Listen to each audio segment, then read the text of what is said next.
Welcome back to Squawk Box. Joining us right now on the set, former chairman of the SEC, Jay Clayton, is also a CNBC contributor. Good morning to you.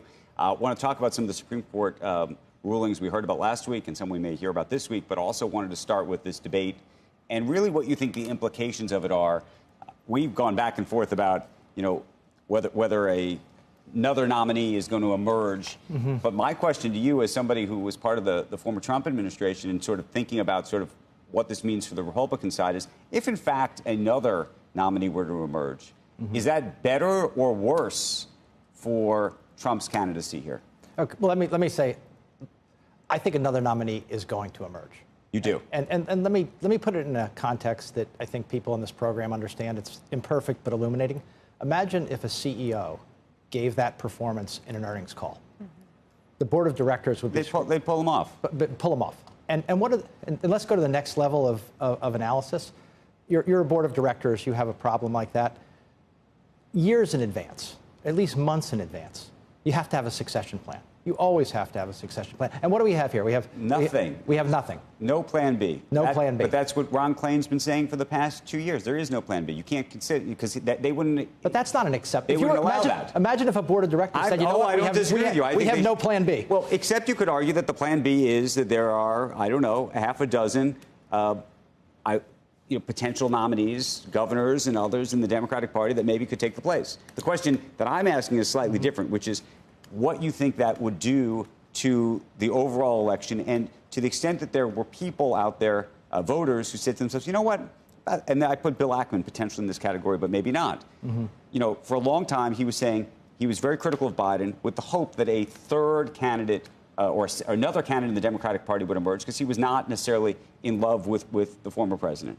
He is now appears to have switched allegiances and now would say that he is for the former president. Mm-hmm. The question is, if another person came in to replace Biden in this sort of A/B test that Peter Thiel talks about, where with all of a sudden, if the A is a different human, do they say, okay, actually, I'm now, the whole thing is scrambled? Okay, so of course you will be changing the context. You change the person, you change the context.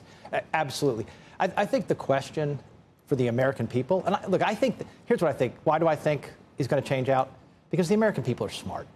And the market is the American people. And just like in the CEO situation, the market is going to tell them that they have to change. Jay, you just heard how difficult that is, that you will then have a person who's never run a national election, who's got 2 months to try and run it.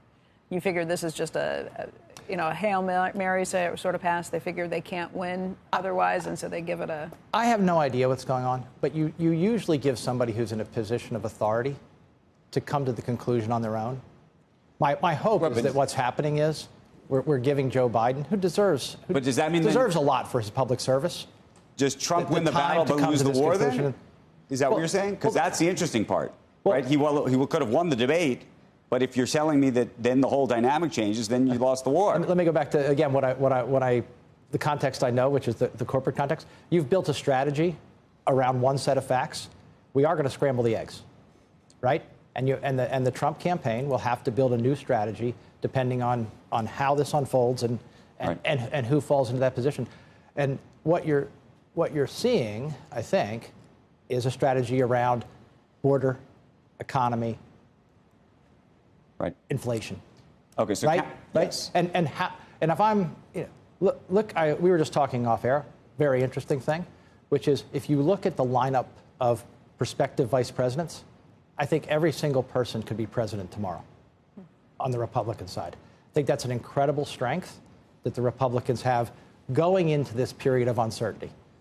Whether it's Burgum, Youngkin, Scott, Rubio, every one of them, I think the American people would be comfortable with as president.